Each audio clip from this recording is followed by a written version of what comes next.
Okay, so in the following set of examples, we are asked to find the quotient of these complex numbers.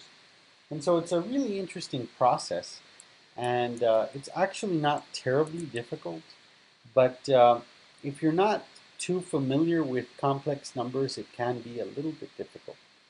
But let's work it out. We'll see how it's actually not that bad. Now to start us off, let's have a discussion about a difference of two squares, and I call this dots. A difference of two squares. A plus b times a minus b works out to be a squared minus b squared. Now I've got an example here. X plus 5 times x minus 5 gives us x squared minus 25. Well, then we come up with the case of complex dots. So what's complex dots? Well, they're dots with issues. Just kidding. Only a small joke. What are complex dots? It is the complex difference of two squares. So you have a plus bi and you have a minus bi. Now notice it's very similar to this, except for the fact that when you square the bi part, you get I squared. And what was I squared? Negative 1. So I squared is negative 1 is an important fact to remember. And I'm actually going to just box it with a highlighter here. I squared equals negative 1, that's important. And because I squared is negative 1, you multiply the b squared by negative 1, and that's how you end up with this plus b squared. So complex dots actually gets rid of the complex number really and gives you just the real portion of the number. Okay, so there's an example. Now why do we need to know complex dots? Because when we're finding the quotient here, what we have to do is multiply by what's called the complex conjugate. So if we had, suppose, a plus bi, all right, then it's complex, and I'm going to write this underneath, complex conjugate would be a minus bi. So it works the other way around as well. If that was a minus bi, then the complex conjugate would be a plus bi. So the reason we need to know about complex conjugate is because in order to find the quotient, we actually have to do some rationalizing, I guess, of the denominator. And we do that in this case by multiplying by the complex conjugate of the denominator. So in this case, the denominator here is 4 minus 3i. So we are going to multiply in this case then by 4 plus 3i. And in the bottom by 4 plus 3i, the complex conjugate of the denominator. Okay, now the top we're going to have to do binomial times a binomial, so we're going to have to do the FOIL method, in other words. But the bottom, if you notice, is complex dots. Okay, so all we're going to do is square the first, square the second, and then we're going to add them. So what does that look like? Well, that's 4 square plus 3 square, so that's 16 plus 9. So this denominator ends up being 25. We're going to use that in just a bit once we clear up the result from up here. Now let's go ahead and do our FOIL. 9 times 4 gives me 36. 9 times 3i gives me the 27i. Then I have 2i times 4, which gives me 8i. And 2i times 3i, which gives me a positive 6i squared. Now it's important to note the finding from over here that I squared equals negative 1. So I'm going to circle this. I'm going to put a negative 1 there on top. And let's clean this up. So I have, in this case, 36 minus 6 from right here. And then 27 plus 8 happens to be 35. So 35i right there. Okay. And all divided by 25. And we can clean it up just a little more. 36 minus 6 is 30 plus 35i all divided by 25. And we can clean that up even more. 30 over 25 plus 35 over 25. And notice they're both divisible by 5s, so we can clean it up even further. 6 out of 5 plus 7 out of 5i.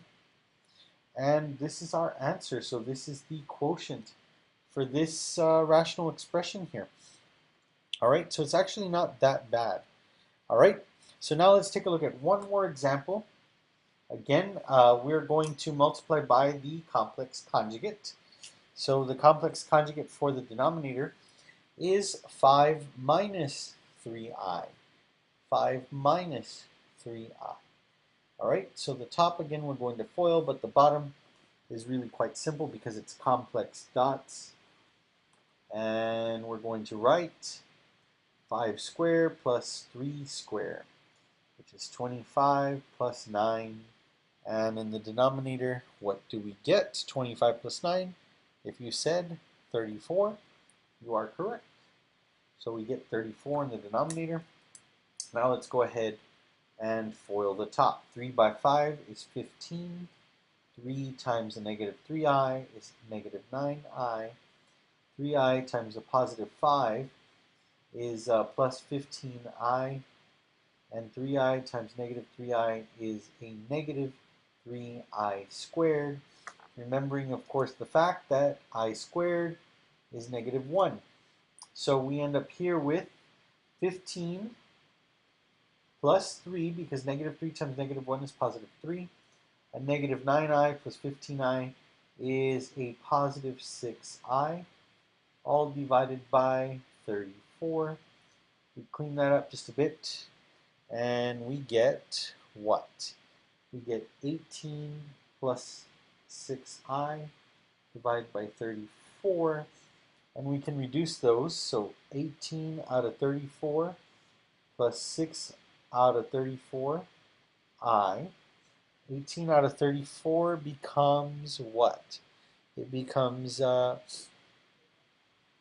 let's see, did we get this right? Double checking it real quick.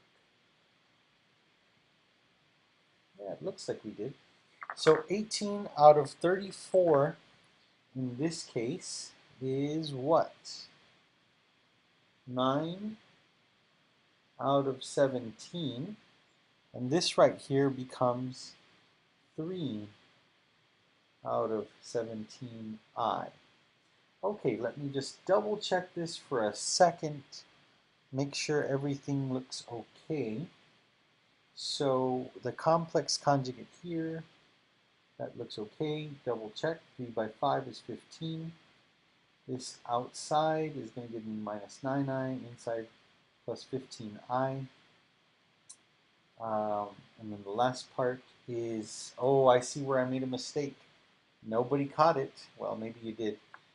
Let's see here. 3i times negative 3i is negative 9i squared. That is the issue. So this should be 15 plus 9. I'm so sorry. I knew there was something. It looked funny. Okay. 15 plus 9 there is 24. So I corrected this part. There was a small mistake. 24 plus 6i over 34. Let's correct this.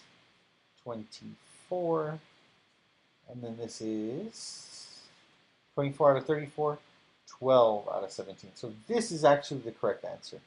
And just goes to prove that everyone makes a mistake. And of course, these videos are certainly not edited. So we all make mistakes, and I learned from one right there. I made a flub. I forgot to multiply the 3 and the 3. But that can happen.